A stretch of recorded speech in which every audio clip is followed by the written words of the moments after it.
حضرت ابو بکر صدیق رضی اللہ تعالیٰ عنہ اللہ کے نبی صلی اللہ علیہ وسلم کو ایک چٹان کے سائے میں بٹھا چکے تھے۔ اب نوجوان وہاں پہنچتے ہیں، چونکہ اللہ کے نبی صلی اللہ علیہ وسلم کو پہچانتے نہیں تھے، دیکھا نہیں تھا، تو دونوں میں مشابہت کرنے لگے۔ چونکہ حضرت ابو بکر صدیق رضی اللہ تعالیٰ عنہ کے سفید بال زیادہ تھے، اس وجہ سے انہوں نے حضرت ابو بکر صدیق رضی اللہ تعالیٰ عنہ کے مسافے کرنا شروع کر دی۔ حضرت ابو بکر صدیق رضی اللہ تعالیٰ عنہ نے نہیں بتایا کہ میں نہیں ہوں، اللہ کے نبی صلی اللہ علیہ وسلم یہ ہے۔ اس لیے نہیں بتایا کیونکہ اللہ کے نبی صلی اللہ علیہ وسلم سفر سے آ رہے تھے، آپ کو پریشانی نہ ہو، آپ کو تھکن تکلیف محسوس نہ ہو، اس لیے خود مسافے کرتے رہے۔ جب سورج چٹان کے باہر ہوا، سورج کی روشنیاں چٹان کے باہر ہو کر اللہ کے نبی صلی اللہ علیہ وسلم کے اوپر آنے لگی، تو فوراً حضرت ابو بکر صدیق رضی اللہ تعالیٰ عنہ دوڑ کر سایہ کرتے ہیں چادر سے۔ اس پر نوجوان سمجھ جاتے ہیں کہ سارے مسافے ہی غلط ہو۔ اللہ کے نبی صلی اللہ علیہ وسلم قباء میں بنو عمر بن عوف محلہ تھا، اس محلے کے سردار حضرت کلثوم بن حدم، ان کے یہاں پر اللہ کے نبی صلی اللہ علیہ وسلم نے قیام کیا تھا۔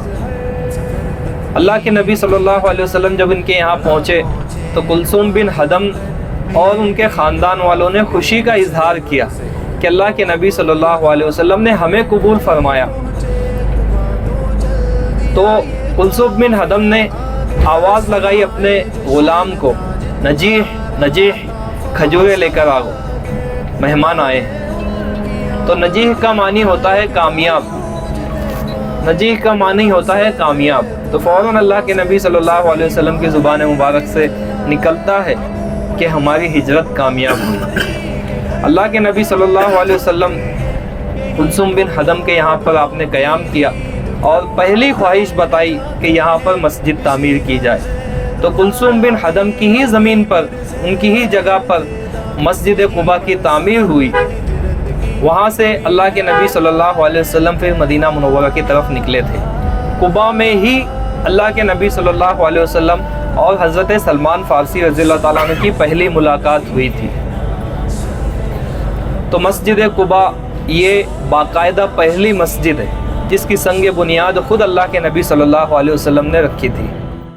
ابھرتا دین دیکھا تو کفر سر جوڑ بیٹھا ہے، مقام دار ندوہ کی طرف رخ موڑ بیٹھا ہے۔ ادھر گمراہ کرنے کے لیے شیطان بھی آ پہنچا، بزرگانہ سے لہجے میں چلوں گا چال یہ سوچا، دیا یہ مشورہ کر دو قتل سرکار عالم کو، رہے نہ دین پر کوئی نہ اسلام سالم ہو، کوئی تدبیر سوچے لاکھ پر اللہ اللہ ہے، ہر ایک تدبیر کا بانی فقط میرا ہی اللہ ہے، عرش سے لاڈلے کا انتظام ارتحال آیا، مدینے کی طرف چلیے یہ حکم ذوالجلال آیا۔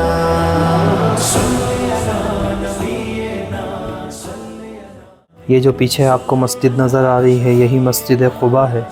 قباء کے قیام میں ہی اللہ کے حبیب صلی اللہ علیہ وسلم نے پہلی خواہش کا اظہار کیا کہ یہاں پر مسجد تعمیر کی جائے، تو خود آپ نے مسجد کی سنگ بنیاد رکھی اور پہلی اینٹ پیارے آقا صلی اللہ علیہ وسلم نے رکھی، دوسری اینٹ ابو بکر صدیق رضی اللہ تعالیٰ عنہ نے رکھی اور تیسری اینٹ حضرت عمر ابن خطاب رضی اللہ تعالیٰ عنہ نے رکھی۔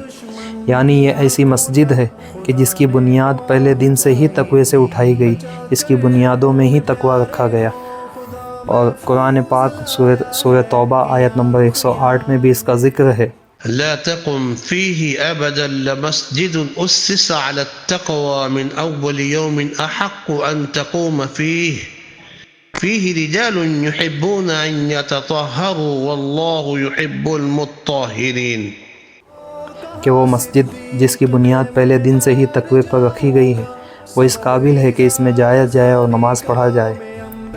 اس میں ایسے لوگ ہیں جو پاک ہیں، جو پاک رہنے کو پسند کرتے ہیں، اللہ اور اللہ رب العزت پاک رہنے کو پسند فرماتے ہیں۔ تو مسجد قباء جس کی فضیلت اللہ کے نبی صلی اللہ علیہ وسلم نے بیان فرمائی کہ جو شخص مسجد قباء جائے 2 رکعت نماز ادا کرے تو اسے عمرے کا ثواب ملتا ہے۔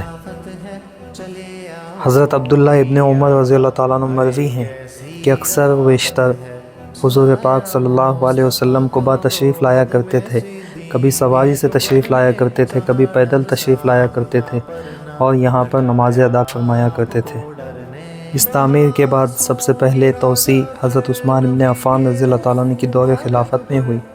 پھر اس کے بعد جب ولید ابن عبد الملک کا دور آیا تو ولید ابن عبد الملک اپنے چچا زاد بھائی اور مدینہ کے جو گورنر تھے حضرت عمر ابن عبد العزیز رحمۃ اللہ علیہ کو حکم دیا کہ اس میں مزید توسیع و تجدید کی جائے۔ تو سب سے پہلے مینار اسی دور میں تعمیر ہوئے اور سب سے پہلے مینار جنہوں نے تعمیر کروائے وہ حضرت عمر ابن عبد العزیز رحمۃ اللہ علیہ۔ اس توسیع و تجدید کے بعد کے حکمرانوں نے بھی توسیع و تجدید کروائی، یہاں تک کہ شاہ فیصل کا زمانہ آیا تو انہوں نے خوب زیادہ اور بڑے پیمانے پر توسیع و تجدید فرمائی۔ ابھی اس وقت آپ دیکھ رہے ہیں کہ ماشاءاللہ مسجد پر 4 مینار ہیں اور کل 56 گنبد ہیں اور یہ پوری مسجد 50,000 اسکوائر میٹر کے رقبے پر پھیلی ہوئی ہے۔ کسی کا ہو اگر صدیق تو صدیق جیسا ہو، کسی کا یار ہو کوئی تو جارے غار جیسا ہو۔ ادھر دشمن نبی کو ہر طرف ڈھونڈے وہاں بنے کچھ جال مکڑی کے کبوتر گھونسلے پائے، جسارت کر سکے نہ غار کے اندر کو جانے کی ہے کیا تدبیر اللہ کی، پیغمبر کو بچانے کی، بعد از 3 دن نکلے سفر آگے۔ بسم اللہ الرحمن الرحیم۔ یہ جو جگہ دیکھ رہے ہیں آپ لوگ، یہ جگہ حضرت کلثوم بن حدم رضی اللہ تعالیٰ عنہ جن کے یہاں پر اللہ کے نبی صلی اللہ علیہ وسلم رکے تھے، یہ وہ جگہ ہے کہ جہاں پر اللہ کے نبی صلی اللہ علیہ وسلم نے ان کے یہاں پر قیام کیا تھا۔ اس کے اوپر لکھا ہے ہاؤس آف دی کمپینین کلثوم بن حدم رضی اللہ تعالیٰ عنہ۔ مسجد جو تعمیر کی گئی تھی، مسجد قباء جو تعمیر کی گئی تھی، یہ کلثوم بن حدم رضی اللہ تعالیٰ عنہ کی ہی زمین تھی، اور وہاں پر اس طرف جائیں گے ابھی، وہاں پر اور ایک مکان لگا ہوا تھا جن کا نام ہے سعد بن خیثمہ رضی اللہ تعالیٰ عنہ۔ تو یہاں پر اللہ کے نبی صلی اللہ علیہ وسلم 4 دن یا 2 ہفتے، دونوں روایتیں ملتی ہیں کہ 4 دن بھی قیام کیے یا 2 ہفتے اللہ کے نبی صلی اللہ علیہ وسلم نے قیام کیے۔ اللہ کے نبی صلی اللہ علیہ وسلم اکثر مسجد قباء آیا کرتے تھے۔ حضرت عبداللہ ابن عمر رضی اللہ تعالیٰ عنہ روایت کرتے ہیں کہ اللہ کے نبی صلی اللہ علیہ وسلم کبھی سواری سے، کبھی سواری پر، کبھی پیدل قباء آیا کرتے تھے اور کبھی 2 رکعت، کبھی 4 رکعت یہاں پر آ کر نماز ادا کیا کرتے تھے۔ چلو اس طرف آ جاؤ۔ ابھی یہ جو جگہ ہے یہاں پر بورڈ لگا ہوا ہے، دیکھیے ہاؤس آف دی کمپینین سعد ابن خیثمہ رضی اللہ تعالیٰ عنہ۔ یہاں پر حضرت سعد ابن خیثمہ رضی اللہ تعالیٰ عنہ کا مکان تھا۔ اللہ کے نبی صلی اللہ علیہ وسلم نے قیام کیا تھا کلثوم بن حدم رضی اللہ تعالیٰ عنہ کے یہاں پر۔ دن میں جو مجلسیں ہوتی تھی، باہر سے لوگ آتے تھے اور اللہ کے نبی صلی اللہ علیہ وسلم کی جو مجلسیں ہوتی تھی، لوگوں سے جہاں پر اللہ کے نبی صلی اللہ علیہ وسلم ملاقات کیا کرتے تھے، وہ یہ جگہ تھی۔ یہاں پر اللہ کے نبی صلی اللہ علیہ وسلم لوگوں سے ملاقات کیا کرتے تھے، یہیں پہ مجالسیں ہوا کرتی تھی۔ تو یہ وہ جگہ ہے، اور یہاں پر دیکھو جیسے صحابہ کرام کے نام بھی لکھے ہوئے کہ یہاں پر کون کون سے صحابہ آئے تھے اور کون کون سے صحابہ یہاں پر رکے ہوئے تھے۔ بسم اللہ الرحمن الرحیم۔ یہاں پر وہ کنواں تھا کہ جس پر اللہ کے نبی صلی اللہ علیہ وسلم نے حضرت ابو بکر صدیق رضی اللہ تعالیٰ عنہ کو، حضرت عمر ابن خطاب رضی اللہ تعالیٰ عنہ کو اور حضرت عثمان ابن عفان رضی اللہ تعالیٰ عنہ کو جنت کی بشارتیں دی تھی۔ یہاں پر وہ کنواں واقع تھا جسے بیر عریس کہا جاتا تھا۔ اسی کنویں میں اللہ کے نبی صلی اللہ علیہ وسلم ایک انگوٹھی پہنا کرتے تھے، ایک جو اللہ کے نبی صلی اللہ علیہ وسلم مکتوب روانہ کرتے تھے، خط روانہ کرتے تھے، تو جس پہ مہر لگائی جاتی تھی وہ اللہ کے نبی صلی اللہ علیہ وسلم کی انگوٹھی تھی چاندی کی، جس پر محمد رسول اللہ لکھا ہوا تھا۔ اس سے اللہ کے نبی صلی اللہ علیہ وسلم مہر لگایا کرتے تھے۔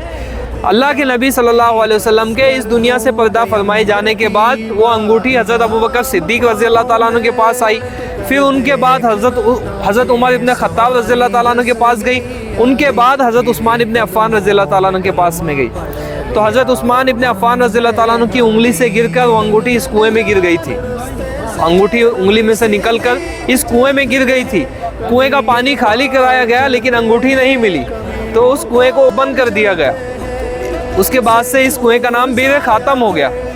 یہ کنواں چھپ گیا تھا، جب مسجد کی توسیع کا کام ہو رہا تھا تو یہاں پر اس کنویں کے نشانات ملے ہیں، تو اس کنویں کی نشانی کے لیے یہ یہاں پر یہ بنا دیا گیا ہے، ٹائل پر دائرہ بنا دیا گیا ہے۔ تو یہاں پر وہ بئر عریض تھا جس کا نام بعد میں بئر خاتم ہو گیا۔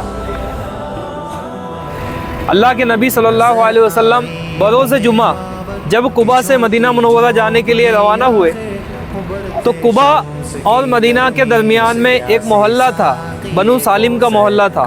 اللہ کے نبی صلی اللہ علیہ وسلم وہاں سے گزر رہے تھے تو اس طرف جو مسجد ہے وہ سفید کلر کی جو مسجد ہے یہ مسجد جمعہ ہے، مسجد جمعہ ہے۔ جب اللہ کے نبی صلی اللہ علیہ وسلم وہاں پہنچے تو جمعہ کا وقت ہوا اور جمعہ فرض ہوا، تو سب سے پہلی مرتبہ اللہ کے نبی صلی اللہ علیہ وسلم نے وہاں پر جمعہ کا خطبہ دیا تھا۔ تو وہ مسجد جمعہ ہے جہاں پر 5 وقت کی نمازیں ہوتی ہیں، اور جس کی زیارت کے لیے آپ پیدل بھی آ سکتے ہیں۔ اپنا گیٹ نمبر 310 سے جو سیدھا والا راستہ نکلتا ہے الاف تک وہ ہوٹل کا، وہ یہاں تک کے آتا ہے پورا مسجد ہے۔ اب 310 نمبر گیٹ سے لے کے مسجد قباء تک ایسے ہی راستہ بنا ہوا ہے پورا۔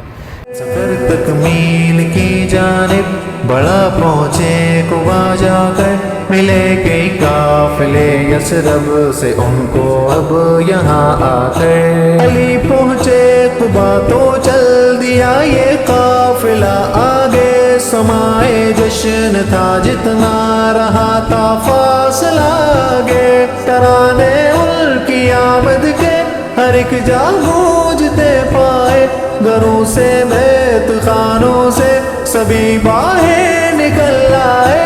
ابو